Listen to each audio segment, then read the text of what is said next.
ਲਓ ਜੀ ਆਹ ਟਰੈਕਟਰ ਆ ਗਿਆ ਜੀ ਫਾਰਮ ਟਰੈਕ 47 ਕਰੋ ਗਿਰਾਂ ਦਰਸ਼ਨ 4 ਵੀਲ ਡਰਾਈਵ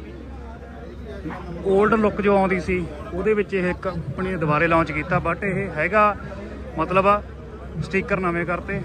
ਲੁੱਕ ਇਹਦੀ ਦੇਖਣ ਨੂੰ ਪੁਰਾਣੀ ਆ ਤੇ ਇਹਦੇ ਵਿੱਚ ਚੇਂਜਸ ਬਹੁਤ ਕੁਝ ਕਰਤਾ ਕੀ ਕਰਤਾ ਅੱਜ ਤੁਹਾਨੂੰ ਦਿਖਾਉਂਦੇ ਪਲੇਟਫਾਰਮ ਚੇਂਜ ਕਰਤਾ ਠੀਕ ਹੈ ਜੀ ਫਲੈਟ ਪਲੇਟਫਾਰਮ ਆਉਣ ਲੱਗ ਗਿਆ ਠੀਕ ਹੈ ਜੀ 12+3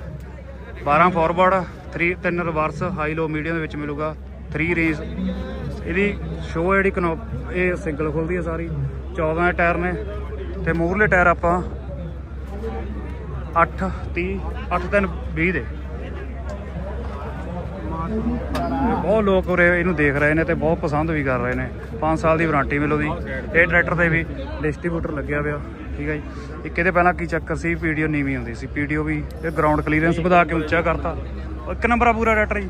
ਸਹੀ ਗੱਲ ਹੈ ਜੀ।